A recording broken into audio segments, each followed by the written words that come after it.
ప్రతిపక్షంలో మీకు అర్థం కాలేదేమో కానీ బయటికి పొండి అన్న సందర్భానికి సూర్యప్రకాష్ గారు మీకు అర్థం కాలేదేమో కానీ ఇప్పటం సభ జరిగినప్పటి నుంచి ఓటు చేయలేను అందరం కలిసి ఉండాలి, నాకు 3 ఆప్షన్లు ఉన్నాయి, 3 ఆప్షన్లో తెలుగుదేశం జనసేన ఒకటి, తెలుగుదేశం జనసేన బీజేపీ ఒకటి, జనసేన ఒంటరికి పోవటం 3 ఆప్షన్లు ఆయన ఎప్పుడు చెప్తూనే ఉన్నారు. మీకు అప్పుడు అర్థం కాకుండా సడన్గా ఇప్పుడు రిలీజ్ అవటం వెనుక మీరే ఆలోచన మీరు చేస్తున్నారేమో అని ఎందుకు అనుకోకూడదు? కాదండి, కాదు సార్. ఎప్పటం మీటింగ్లో ఆయన తీసుకున్న ఆయన అనౌన్స్ చేసిన విధానం కూడా ఏకపక్ష నిర్ణయం అండి. నేను ఆ రోజునే మేమందరం కూడా డయాస్ మీద మేమందరం ఉండగా స్టన్ అయిపోయాం, ఆశ్చర్యపోయామండి. ఎవరికీ తెలియదు, కనీసం పిఎస్సి మెంబర్కి కూడా తెలియదు ఆయన నిర్ణయం. అంటే ఆయన ఏమంటారు, ప్రభుత్వ వ్యతిరేక ఓటు చీలనివ్వను. సరే, అప్పటికి మేము బీజేపీతో పొత్తులో ఉన్నాం. కనీసం మీరు తీసుకున్న నిర్ణయాలు కనీసం బీజేపీ కన్నా మీరు చెప్తున్నారా, భారతీయ జనతా పార్టీ పెద్దల కన్నా మీరు చెప్తున్నారా, వారితోటన్నా మీరు ఆలోచిస్తున్నారా, వారు ఏమన్నారు అన్న విషయాల్ని మీరు ఏమన్నారు? ప్రతి విషయం నేను తీసుకునే ప్రతి నిర్ణయం కూడా మీతోటి చెప్పే చేస్తాను. మీ గౌరవాన్ని తగ్గకుండా, జనసైనికుల యొక్క గౌరవాన్ని తగ్గకుండా, జనసేన పార్టీ యొక్క ఆత్మగౌరవం నేను పరిరక్షిస్తూ నేను నిర్ణయం తీసుకుంటాను తప్ప మీ అందరితోటి ఆలోచించి మాత్రమే నిర్ణయం తీసుకుంటాను తప్ప ఆలోచించకుండా ఏ నిర్ణయం తీసుకొని మీరు కంగారు పడద్దన్న విషయాన్ని మీరు ఒక్కసారి మీరు గుర్తుంచుకోండి. రజనీ గారు, మీకు అన్ని విషయాలు తెలుసు కదా. కానీ అటువంటి వ్యక్తి ఎవరికీ చెప్పకుండా సార్. కానీ సూర్యప్రకాష్ గారు ఓకే, ఎవరికి చెప్పట్లేదు అంటున్నారు. ఈ ఒక్క విషయం చెప్పలేదా అసలు? ఎప్పుడు మీటింగ్స్ అనేది పిఎస్సి మీటింగ్స్ కావచ్చు, జనరల్ బాడీలు కానీ ఎప్పుడు జరగచ్చు? పవన్ కళ్యాణ్ రెగ్యులర్గా మంగళగిరి ఆఫీస్లో ఏదో మీటింగ్లు పెడుతూ ఉంటారు కదా. పిఎస్సి మీటింగ్లు జరిగే విధానం చెప్పంటారండి. పిఎస్సి మీటింగ్ అని మాకు పిలుపు వస్తుంది. పిఎస్సి మీటింగ్లో కూర్చుంటాం. పిఎస్సి మీటింగ్లో కూర్చున్న తర్వాత అధినేత నాదెండ్ల మనోహర్ గారు ఏదైతే అనుకున్నారో ఆ లైన్ని నాదెండ్ల మనోహర్ గారు ముందుగానే లీక్ చేస్తారు. ఏం మాట్లాడాలి ఏమిటి అనే విషయాన్ని ముందు ఆయన లైన్ చెప్పేస్తారు. అంటే మీరు కూడా ఏం మాట్లాడాలి చెప్తారా, లేకపోతే వాళ్ళు ఏం మాట్లాడాలనుకుంటున్నారు చెప్తారా? అంటే కాదండి, వాళ్ళ అభిప్రాయాలు ఏంటో ఒక లైన్ ఇస్తారు. ముందు ఆ లైన్ ఏంటో ముందు మనోహర్ గారు మాట్లాడేస్తారు. ఇదిగో ఇలా ఉంది మన లైన్. ఆ లైన్ ప్రకారం మిగతా వాళ్ళందరూ కూడా అదే ఫాలో అవ్వాలండి. దాన్ని ఎవరన్నా కనుక డీవేట్ అయి మాట్లాడితే, వాళ్ళ సొంత అభిప్రాయం కనుక తెలియజేస్తే చాలా తీవ్రంగా రియాక్ట్ అవుతారని పవన్ కళ్యాణ్ గారు. దీన్ని నేను ఎగ్జాంపుల్ కూడా చెప్తాను మీకు. ఎప్పుడో మీటింగ్ అయిన తర్వాత గుంటూరు ఒక పిఎస్సి మీటింగ్లో గుంటూరు సంబంధించినటువంటి జిల్లా అధ్యక్షులు గాదె వెంకటేశ్వరరావు, ఆయన అడ్వకేట్, చదువుకున్న వ్యక్తి, ఆయన పవన్ కళ్యాణ్ గారితో అన్న మాట ఏంటంటే, ఆ రోజు పిఎస్సి మీటింగ్లో అంతా కలిసి 25 మంది ఉంటాం. పిఎస్సి అంతా కలిసి 9 పిఎస్సి జిల్లా అధ్యక్షులు అలాగే జనరల్ సెక్రటరీ అంతా కలిస్తే 25 మంది లోపు ఉంటాం.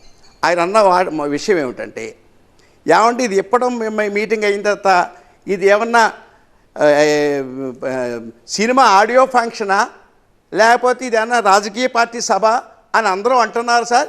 ఇది నాకు కూడా అలాగే అనిపించిందండి. మనం చేస్తున్నటువంటి సభ ఇది ఒక సినిమా సభలాగా అనిపిస్తుంది సార్ అన్నాడు. ఆ మాటకి ఆయన ఎంత దారుణంగా రియాక్ట్ అయ్యి పవన్ కళ్యాణ్ గారు కొర్రెలర చేసి ఎంత దారుణంగా మాట్లాడారంటే అక్కడ ఉన్న అందరూ కూడా అవాక్ అయిపోయారు, భయపడిపోయారు, భయభ్రాంతులు అయిపోయారు. అంటే ఒక పిఎస్సి మెంబర్కి, అంటే ఆయన పిఎస్సి మెంబర్ కాదు, జిల్లా అధ్యక్షుడు, ఒక జిల్లా అధ్యక్షుడికి ఆయన యొక్క అభిప్రాయాన్ని చెప్పే స్వాతంత్రం కూడా లేకుండా పోతే ఏం మాట్లాడతారు, ఏం మాట్లాడగలని చెప్పండి. అదే మీటింగ్లో కందుల దుర్గేష్ని ఏ రకంగా మాట్లాడాడు, అదే మీటింగ్లో ఒక బీసీ మహిళ అయినటువంటి యశస్విని గారిని, పాలవలస యశస్విని గారిని ఎంత దారుణంగా మాట్లాడాడు. అలాగే మన చిత్తూరు జిల్లా తిరుపతి అధ్యక్షుడైనటువంటి హరిప్రసాద్ గారిని ఎంత దారుణంగా మాట్లాడాడు.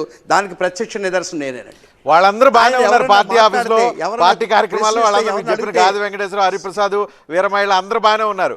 మీరు ఈరోజు బయటకు వచ్చి ఎప్పుడో 2 సంవత్సరాల క్రితం 3 సంవత్సరాలు జరిగిన విషయాలన్నీ బయట చెప్తున్నారంటే మీకు పడక నచ్చక ఇష్టం లేక వచ్చి ఈరోజు మాట్లాడేదానికి విలువేంటి? ఇన్నాళ్ళు ఏమండి, ప్రతి దానికి కూడా ఒక ఓపిక ఉంటుంది, కొన్నాళ్ళు వెయిట్ చేయాల్సిన అవసరం ఉంటుంది. ఈరోజు కాకపోతే రేపన్నా మాట్లాడు, రేపు కాకపోతే ఎల్లుండన్నా మాట్లాడని చూడడం అనేది రాజకీయ పార్టీలో వచ్చిన తర్వాత రోజు పార్టీ మారలేము కదా సార్.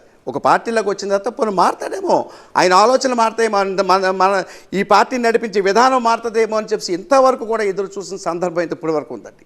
కానీ ఈ ఎన్నికల్లో పొత్తు పెట్టుకుని సరే పెట్టుకున్నారు పొత్తు మా ఎవరితోటి చర్చించకుండానే పొత్తు పెట్టుకున్నారు. కానీ ఆయన ఎవరినైతే ఎన్నాళ్ళు ఎవరైతే పార్టీని నమ్ముకుని ఈ 10 సంవత్సరాల నుంచి కానీ 5 సంవత్సరాల నుంచి కానీ 7 సంవత్సరాలు 8 సంవత్సరాల నుంచి కానీ పనిచేసి ఇంత సీనియర్స్గా ఉన్నారో ఆ సీనియర్స్ ఎవరిని కూడా కనీసం క్యాండిడేట్స్గా పరిగణలోకి తీసుకోకుండా వేరే పార్టీల నుంచి వచ్చిన వ్యక్తుల్ని ఆన్లైన్లో కూడా ఇవాళ పెద్దపేట వేస్తూ ఇవాళ కోట్లాది రూపాయలు ఇవాళ టిక్కెట్ల కోసం చేతులు మారుతున్నాయంటే అది వాస్తవం కాదా అని చెప్పి నేను ప్రశ్నిస్తున్నాను.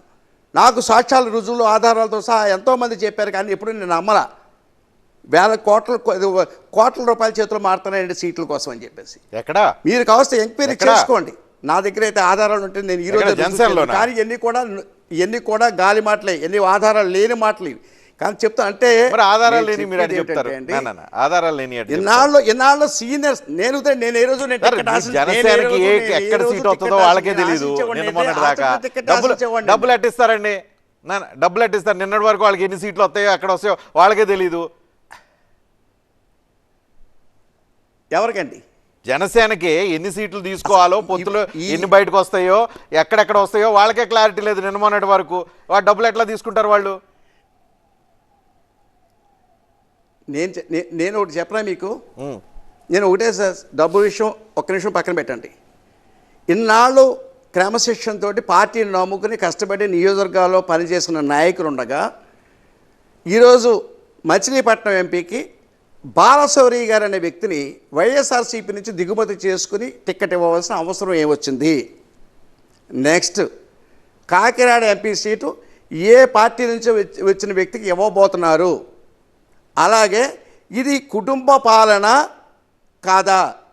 మీ యొక్క సోదరుడు నాగేంద్రబాబు గారికి యలమంచిలి అనకాపల్లి ఎంపీ టిక్కెట్ ఇస్తున్నమాట వాస్తవం కాదా? అంటే ఇది కుటుంబ పార్టీ కింద మీరు నడపదలుచుకున్నారా? కొణతాల రామకృష్ణ గారు కనీసం కొండవారిన కప్పుకున్నారో లేదో ఇంకా క్లారిటీ లేదు. వారికి అనకాపల్లిలో యలమంచిలో టిక్కెట్ అనౌన్స్ చేశారు మొన్న. ఫస్ట్ 5 సీట్లలో కూడా ఫస్ట్ 5 సీట్లలో కూడా కొణతాల రామకృష్ణ గారి పేరు ఉందండి. అసలు ఎక్కడి నుంచి వచ్చారండి కొణతాల రామకృష్ణ గారు? అంటే ఎన్నాళ్ళు పనిచేసిన సీనియర్లు కాదని కొణతాల రామకృష్ణ గారి టికెట్ ఇవ్వడంలో ఒక అర్థం ఏమిటి? బాలశౌరి గారు ఎక్కడి నుంచి ఎన్నాళ్ళైంది? ఆయన బాలశౌరి గారి పార్టీలో చేరి ఎన్నాళ్ళైంది? ఆయనకి టికెట్ ఇవ్వడంలో ఉన్న ఆంతర్యం ఏమిటి? వాళ్ళు చేతులు మారినాయి మీకు అర్థం కావట్లేదు సార్. రేసు గుర్రాలే కావాలంటే వైఎస్ఆర్సీపీ నుంచో తెలుగుదేశం నుంచో బోల్డ్ రేసు గుర్రాలు అంటే వాళ్ళని తీసుకొచ్చి ఇచ్చుకోవచ్చు కదా. మన పార్టీ పెట్టవలసిన అవసరం ఏమిటి సార్? మనం ఎందుకు పార్టీ పెట్టాలి? మన పార్టీ పెట్టి మన సిద్ధాంతాలు, మన కులాలు కలిపే ఆలోచన, అలాగే ఎన్నో సిద్ధాంతాలు పెట్టి ఆశయాలు పెట్టి ఇది మనం 25 సంవత్సరాల మన భవిష్యత్ అని చెప్పేసి వీళ్ళతోటండి ఈ బాలశౌరి గారితో కొణతాల రామకృష్ణ గారితో వేరే పార్టీలను తీసుకొచ్చిన వాళ్ళతో అంటే 25 సంవత్సరాల భవిష్యత్తు ఇచ్చేది. అంటే ఈ పార్టీని నమ్ముకుని ఇన్నాళ్ళు సేవ చేస్తున్న వాళ్ళు భవిష్యత్తు ఏమో వాళ్ళ భవిష్యత్తు మీకు అవసరం లేదా? వాళ్ళు ఎంత నేనైతే ఎప్పుడు రూపాయి ఖర్చు పెట్టాలి పార్టీకి, కానీ డబ్బులు ఖర్చు పెట్టుకుని పార్టీని పోషిస్తున్న వాళ్ళు ఉన్నారు.